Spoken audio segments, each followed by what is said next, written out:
अस्सलाम वालेकुम दोस्तों, कैसे हैं आप? ठीक ठाक। दोस्तों, अगर आप यूट्यूब पर जो है परमानेंट कामयाबी चाहते हैं और बिल्कुल यूट्यूब चैनल पर सक्सेसफुल होना चाहते हैं तो आपने क्या करना है कि डू समथिंग यूनिक और do it with unique style. तो आपने क्या करना है कि आपने कुछ ना कुछ यूनिक करना है कि यूट्यूब पर जो है कुछ भी कोई भी वो नहीं कर रहा हो, यूनिक चीज़ें यूट्यूब पर लाना है और लोग उसके इश्तियाकमंद यानी उसके देखने वाले भी हो।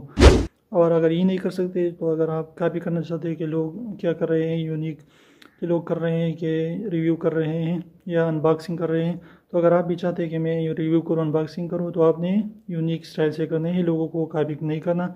ये नहीं करना कि चलिए शुरू कर देते हैं या ये कुछ भी ऐसा नहीं करना। आपने करना क्या है कि अपना खुद का एक स्टाइल डेवलप करना है। आपने अपने खुद के स्टाइल में जैसा है आपका नेचर है, फितरी तौर पर जैसा भी आप है, तो इस तरीके से आपने वीडियोस डालनी है और वीडियोस बनानी है। तो एक ना एक दिन जो है लोग आपको फैन हो जाएंगे और आपका स्टाइल जो है उनको अच्छा लगने लगेगा। तो ये था आज का छोटा सा मैसेज। उम्मीद करता हूँ कि आपका जो है आपको ये मैसेज अच्छा लगा होगा। तो बीवी ने अपने शोहर से पूछा कि बताइए ना, आज खाना कैसा लग रहा है। तो शोहर ने कहा कि तुम भी ना बस झगड़ने के लिए कोई ना कोई बहाना ढूंढते हो।